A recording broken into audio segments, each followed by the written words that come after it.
Good evening, everyone. It is Friday, the 6th of September, 2024, and I am back. Yes, where the hell have I been? Well, I have been on holiday. I've had then another week after that where couldn't be asked to put out any content or news. I was just like, you know what? I'm going to have some time off. Why not? Plenty of content out there. Plenty of content out there.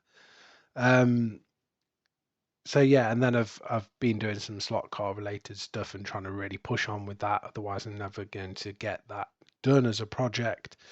So I've been pushing that really hard and just having some good times. Went to the AIDS slot shed barbecue. It was really good. Catch up with everyone, and we did some racing. So really good. Really enjoyed it, and thanks to Aid for putting that on. So, first bit of news, it is from Scalextric, and no, it's not the releases. That is coming just after this. It's the 35% sale. They have still got that on selected items. So go and check it out. Save yourself some money and grab yourself a bargain. Get on there. Also check your emails because Scalextric send emails with offers, discounts. If you spend this, you can get this, that kind of stuff. It's well worth checking your emails, especially if you're in line for a car anyway, and you're going to pick up some additional, points or discounts or whatever. So really good of Scalextric to be doing that, and that is very positive. And now we're on to the big news. Big news is the winter releases from Scalextric, and this is the good, bad, and the ugly. And kicking it off with the start of the winter releases for me. I know there's some other cars that are really nice that they're releasing, but this is just my car that I've gone to. This is my favorite personally. Other people might disagree, but you can't disagree. It's a good car. Stop waffling. It's the C4 515. It's the Cadillac V Series R. It's the Wellen Engineering, um, and they're doing this in a red and a blue. What is interesting on this particular car? It looks quite lightweight from the render, the pictures, and the chassis design looks good. So I'm really excited, and it's a pleasant surprise. I think that's what Travis picked up on, that slot car guy. He said, "This is a pleasant surprise for me, and I wish they did more of these cars." So I 100% agree. I think there should be a bit more performance focused on some of their releases. I really think that's going to help them with pushing their products because people do want to buy those type of cars. Um, yeah. So let's get into it a bit more. What do Scalextric say about this particular car? Well, Scalextric say this about the Cadillac. Okay, um, so this car, the Cadillac V Series R, adorned in Wellen Engineering livery, captures the essence of modern endurance racing with its sleek aerodynamic design and advanced features. Wow. The V Series R celebrated for its impressive third place finish at the Le Mans 2023. It promises an authentic and thrilling racing experience, making it a must-have for both enthusiasts and collectors. Take my money, Scalextrics. Just take my money. Okay, next car. We have got the BRM P57, winner of the Dutch GP 1962. It's the World Champion Edition, and it's the BRM P57, and it makes a grand entrance as a tribute to its triumphant performance at the 1962 Dutch Grand Prix. This World Champion edition is a meticulous recreation with Graham Hill's championship winning car, featuring the same aerodynamic elegance and iconic livery that defined an era. I would definitely agree on that. It's a stunning car, and further to that, racing fans and collectors alike will appreciate the attention to detail that brings the golden age of Formula One to life. So, the only thing that I don't like on this is the guide being where it is. I think with the easy change guide, you're limited because it is quite a big footprint to put on the car. So I understand the challenges that come with that. But I would like to see the guide recessed more up into the chassis. But we'll have to see how the actual car turns out. It's not always easy going off the renders to that's probably not what the actual car will 100% look like. So we will have to see. And next, going on to the C4517, is the Shelby Mustang GT350. It's the Paul Kennelly equipped GTS.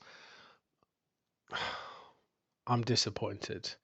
Not in the quality of the body. I think they've got the color, it looks great. The detail for me is okay. The thing that really screws the car up for me is the chassis. I've circled it. What is that massive round shape on the front of the chassis? I've never seen a car with a massive round shape. Obviously, it's the holder for the guide. But why is it so big? Why is the guide not up into the chassis? It just looks ugly.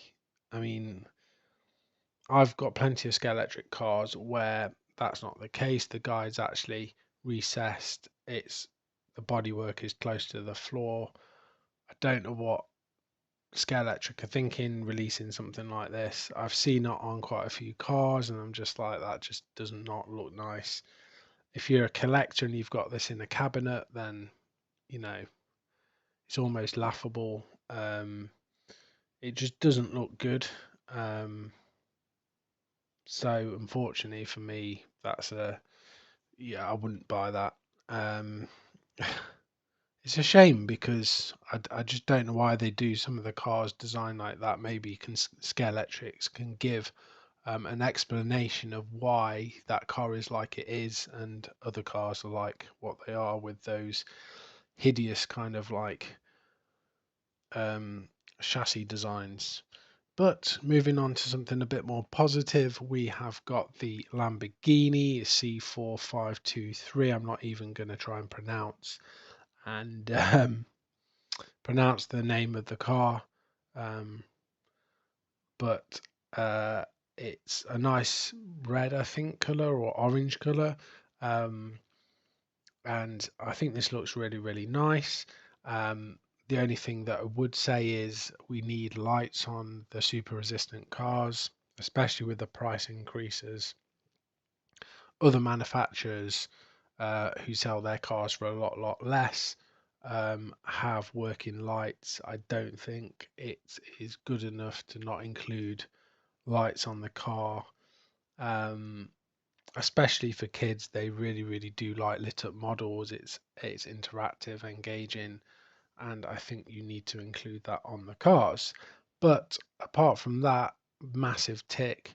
It's low to the ground. It looks like the guide is up into the chassis, which is a big tick in terms of performance, how the car is going to perform, especially if you take that magnet out. The wheels look big. I don't know. This is only a render again, so I don't know how it's actually going to look.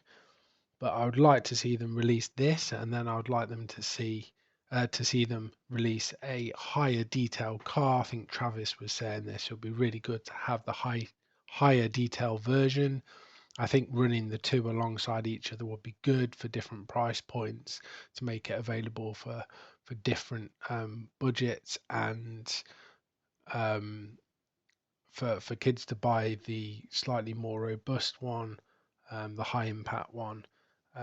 So yeah, but yeah, I would say that's a good addition to the lineup.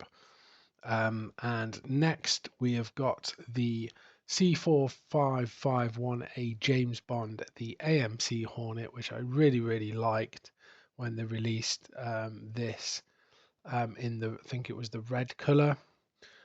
So it's the man with the golden gun, 50th anniversary gold edition, looking very nice with the gold wheels and the gold body. But again, what spoils this car is that guide at the front. It just looks horrendous. Please stop doing this, Scalextric. It affects the performance handling of the cars. This is probably more a collector's car, but I would really like an AMC Hornet that is performance focused. So if you're going to have this in a display cabinet, you're going to want to turn it to the side because it's got this massive rounded black ugly plastic front where the guide sits. It's just, it looks terrible. Stop doing that. And unfortunately, again, moving on to the C455A Subaru Impreza WRX 1995 Carlos Sainz edition. It's the weathered web exclusive, so you can only buy this from the website. Again, why are you doing this? We've got the rounded guide chassis piece of plastic thing that looks terrible. Why are you doing that? Stop doing that. I've got some Scalextric Imprezas, and the guides sit up into the chassis. The front of the car sits down towards the track. I just don't understand. The actual quality of the shell is really good. It's definitely something I'd pick up if it wasn't for that ugly kind of chassis at the front. 100%. So I just don't understand why the hell Scalextric are releasing cars with a chassis like that. It just doesn't make sense in any way, shape, or form. If you're displaying the car, it looks ugly. If you're racing the car, the performance of the car is not good because the center of gravity is higher. I don't know. Right. C4526 BMW 330e. It's the NGTC, the Laser Tools Jake Hill car 2023 BTCC. This for me is a must buy. Yeah, it looks like the guide is low. Looks like the car is low to the floor. It should go pretty well if you start to modify the car, put new wheels on. But something that I have noticed with a lot of the newer releases from Scalextric is that the wheel arches are a lot shallower and you cannot fit aftermarket wheels on. That is an issue because anyone that actually wants the cars to then tune up to race on a club track, you cannot do that. So yeah, you just need to be aware of what people are using the cars for. And if you're not going to produce cars with wide enough wheel arches, then unfortunately people are not going to buy the car. But I don't know if this car will have that issue. But I'm just saying that has been an issue on some other releases. But yeah, big thumbs up for that one. And another massive thumbs up for this car. It's the C4525 Plymouth Barracuda Spa Summer Classic. This jumps out at me and says, buy me now. I think Travis was saying again, like, wow, this pops. Like, yeah, I want that car. I would 100% agree. I just hope that again the guide is recessed into the car and the car sits low for performance reasons, um, and just because of the stance, and it just looks good. So thumbs up for that one.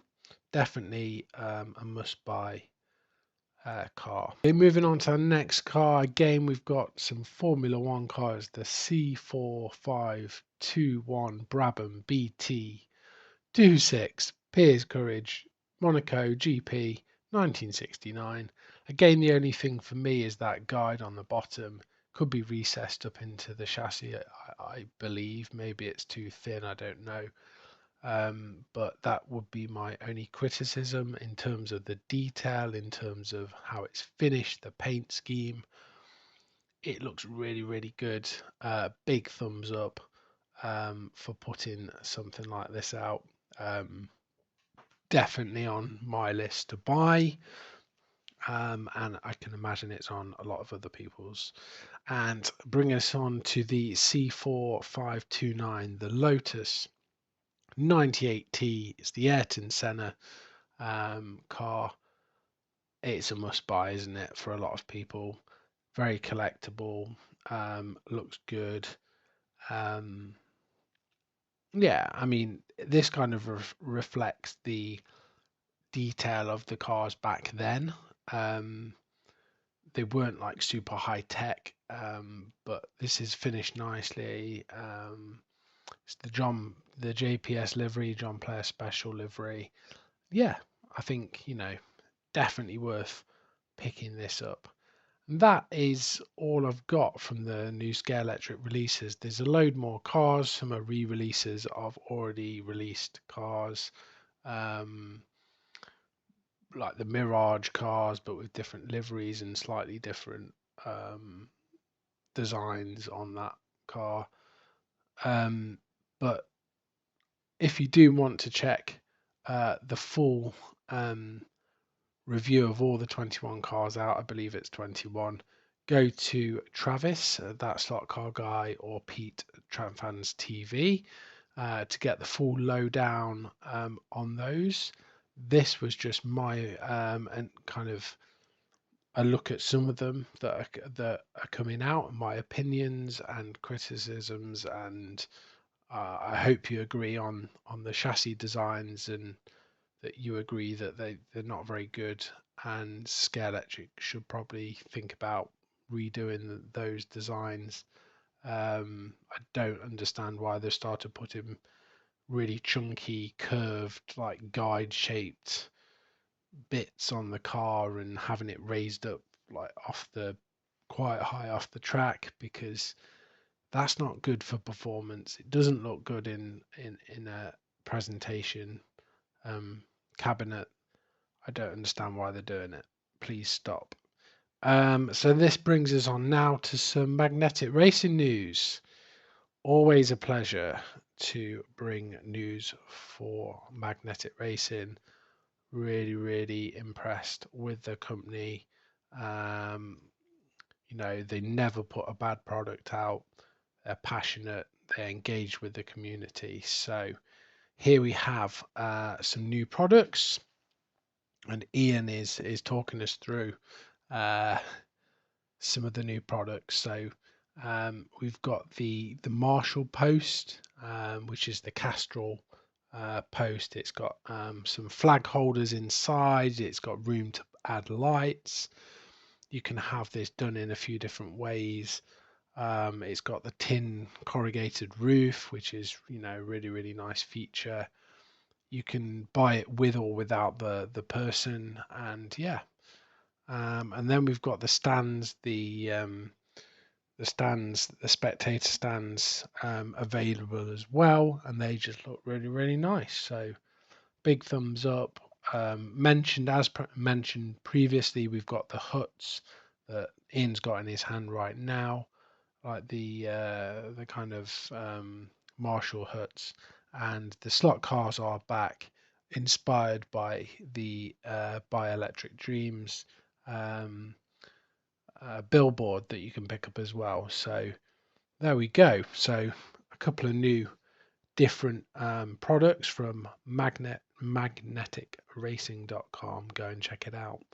And then this brings us on to the second kind of bit for the magnetic racing news. We have got again, this time they're bridges like the Hughes bridge, the Iron Bridge, come in a few different designs, really, really cool, constantly innovating, constantly working with people within the hobby to bring new products out. They listen. It's really, really good that we are getting all these exciting new products, people wanting these. For me personally, this particular product would be hard to fit on my smaller layout, so I'll be looking for something a little bit smaller, but I can imagine like a lot of people in the US would have a lot more space.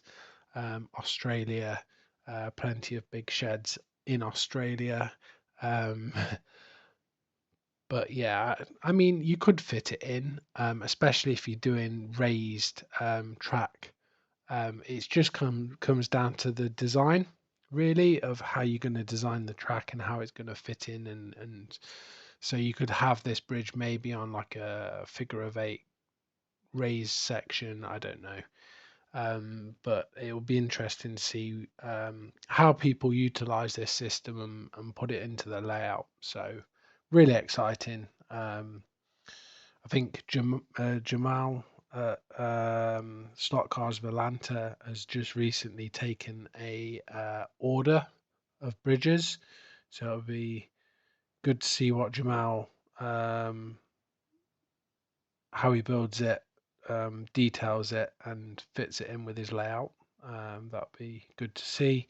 And this comes in a series of different designs. You can see the kind of curved design, or you've got the up and along design for the sides. There's a few different options for track supports. It is very well supported. Once it's glued together, the connection system is really, really solid. So go and check Magnetic Racing out on the YouTube channel, where they actually show you how the product fits together. But there are bridge supports, like a brick support and a metal support, that fit underneath, of which you can see in this photo on the left and right, well, in the middle and on the right hand side. They do like the brick support. So lots of options there. You can actually have track going underneath as well. So you can get creative with the design. So I think that wraps up the news for this week. I will be back next week with some more news. But until then, I hope everyone is doing well. And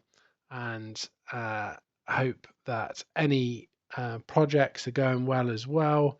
I've got quite a big project that I will be eventually making a video about. I've done a lot of time lapse video of the build. So it'll be good to kind of get that work in on the layout and introduce everyone to that. But I don't know when that is going to be